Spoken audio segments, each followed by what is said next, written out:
Hello, I'm Professor Brian Boucher. Welcome back. In this video, we're going to talk about the two different methods that you need to know to put together a cash flow statement. Let's get started. There are two methods for preparing the statement of cash flows, which are rather creatively titled the direct and indirect methods. In the direct method, you just list the cash receipts and disbursements by the source or use of funds. So where are all the places that the cash came from? Where are all the places that you paid cash out to?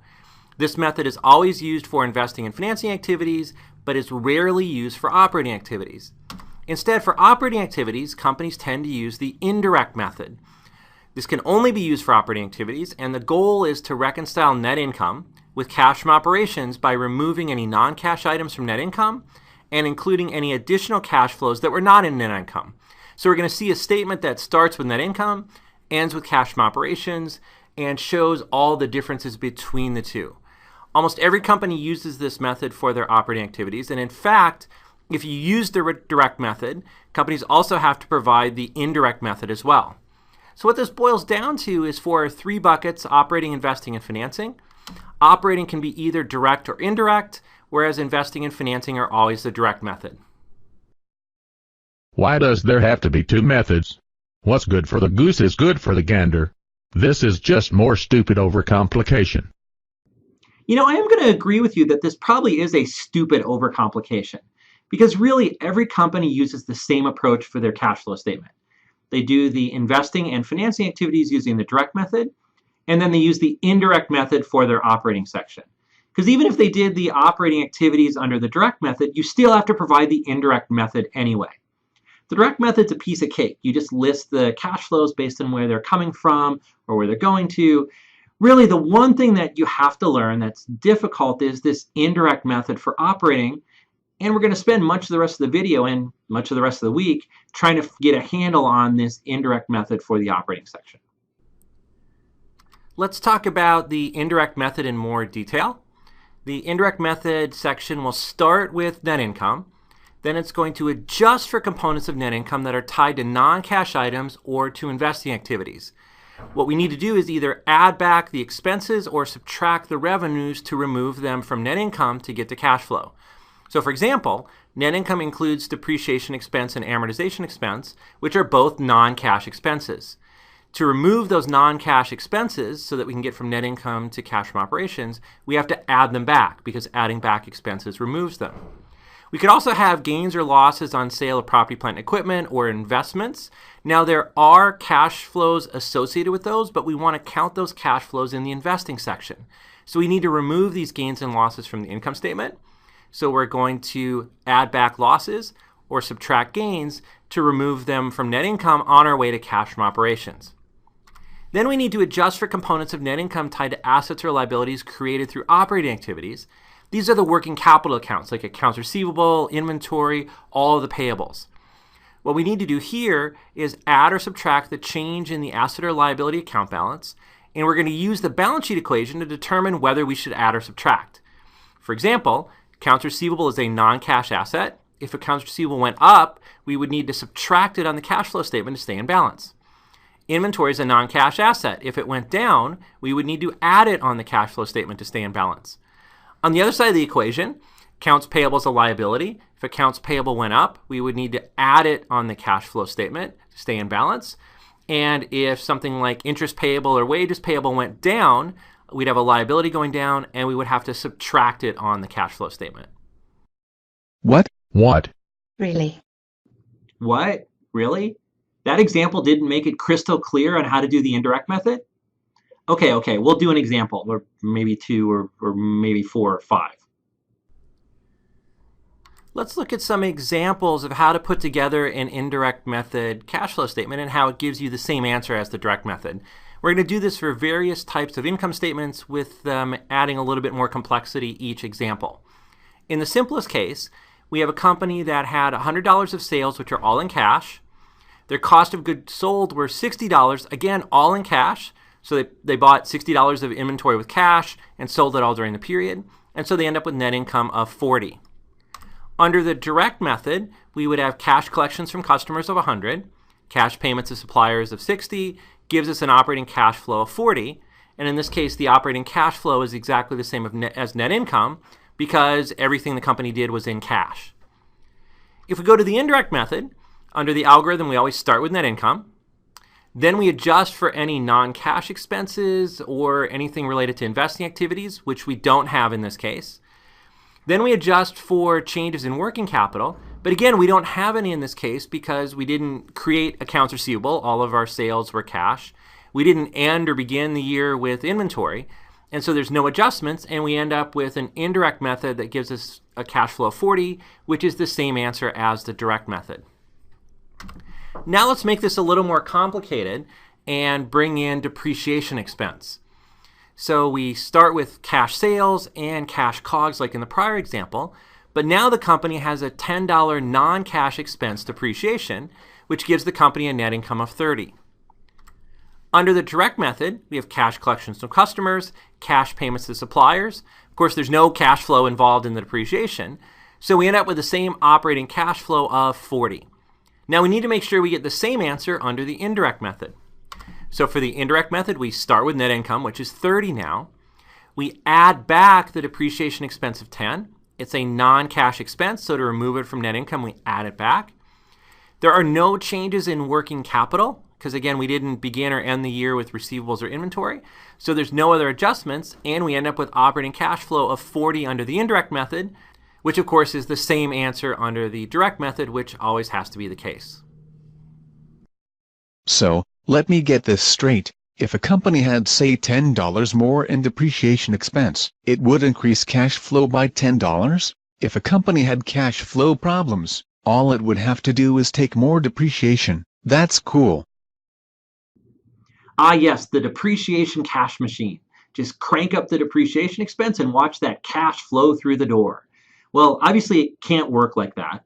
And in fact, I've heard stories about employers asking students this very question to see if they know anything about accounting. So let me jump back out to the slide to show you how this works. Okay, let's say we have another $10 of depreciation. That means we would have $20 of depreciation expense total, and we would add back 20. But our net income would be lower because more expense means less net income. Now I'm going to ignore taxes for now and just assume that our net income would drop from 30 down to 20 with the extra $10 of depreciation expense. So we have 20 plus 20 equals 40 instead of 30 plus 10 equals 40. It gets us to the same place. It has to get us to the same place because depreciation is a non-cash expense. It can't create more in cash flow. Now, one thing I should note is that you can use different depreciation for tax purposes than you see here in the financial statements. And changes in depreciation for tax purposes actually can save on taxes and can affect cash flow. But that's a topic that we're going to deal with much later in the course. In the next example, we're going to still have $100 of sales, but this time let's assume that only $80 is received in cash. The other $20 of sales were made on account so that we end the period with accounts receivable. We still have $60 of COGS, which is all in cash, and our $10 of depreciation. Gets us to the same net income as we saw in the last example of 30. When we look at the direct method operating section cash flow statement, we collected $80 of cash from customers.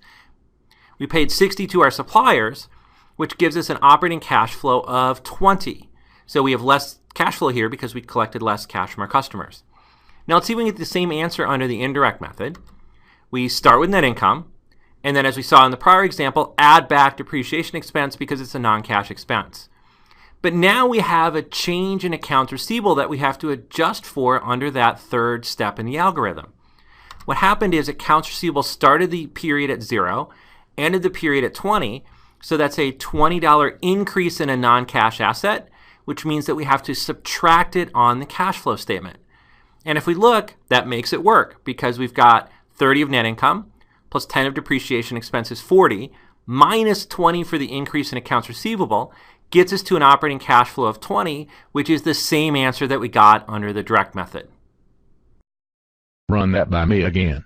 We sell $20 of goods, and yet, that reduces our cash flow. Isn't that like cutting off the nose to spite the face? Actually, I think throwing the baby out with the bathwater would be a better analogy here. But anyway, let's think through the intuition behind the indirect method. We want to start with net income, make adjustments to get to cash from operations. Net income includes $100 of sales. All of those sales are legitimate. They meet the revenue recognition criteria. But $20 of those sales were never collected in cash. What we need to do is start with net income, which includes the $100 of sales, and remove the non-cash sales. Fortunately, the increase in accounts receivable keeps track of the non-cash sales, because anytime we make a sale on credit, we have to increase accounts receivable. So if we start with net income, which includes the $100 of sales, subtract the increase in accounts receivable to take out the $20 of non-cash sales, we're left with $80 of cash sales and cash from operations, making the nose, the face, the baby, and the bathwater all safe in this case. One more example. We're going to start with sales of 100 again, with $80 in cash, $20 on account, just like before. Now we're going to make the inventory part a lot more complicated.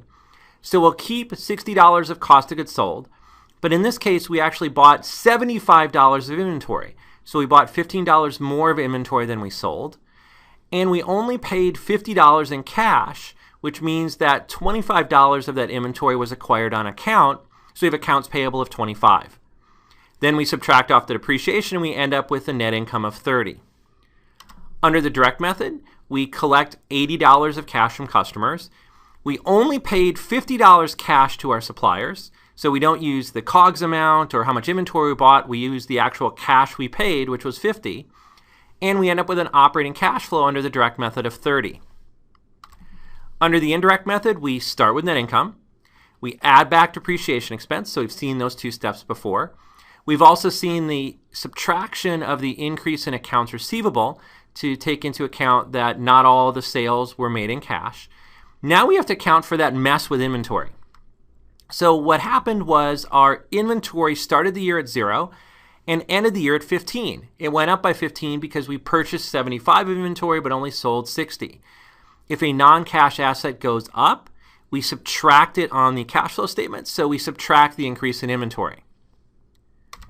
For accounts payable, they started the year at 0, ended the year at 25, so this liability accounts payable goes up by 25.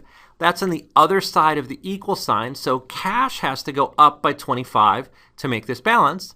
So we can see on the indirect method cash flow statement, we have increase in accounts payable of 25 gets added back.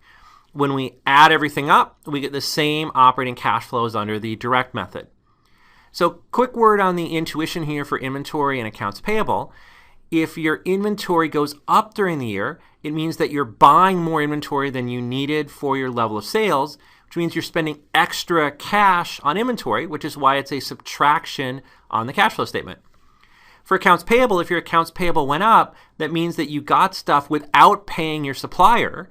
Not paying your supplier is a source of cash. That's an extra $25 of cash that you would not have had if you had paid off your supplier's amount. And so we add that to recognize that it's a source of cash. We're going to go through a lot more examples of like this in remaining videos to help you get down this intuition. Okay, this is quite complicated. Do you have some simple formula or algorithm we could use? Well, I showed you a slide earlier in the video with a simple algorithm for doing the indirect method, and you all went, what? What? Really? Sorry to be a little peevish there. I guess that's what the cash flow statement will do to us. I understand that it is hard to get your head around how this indirect method works when you see it for the first time. So what we're going to do in the next video is go back to the relic spotter case and step by step work through how to put together an indirect method cash flow statement for relic spotter. And then you see many more examples later in the week, and hopefully as you get the mechanics down, we'll be able to talk more about the intuition for what this indirect method statement is telling us, which is the real thing that we want to get out of this effort of learning how to put together the indirect method cash flow statement. Anyway, I'll see you next video. See you next video.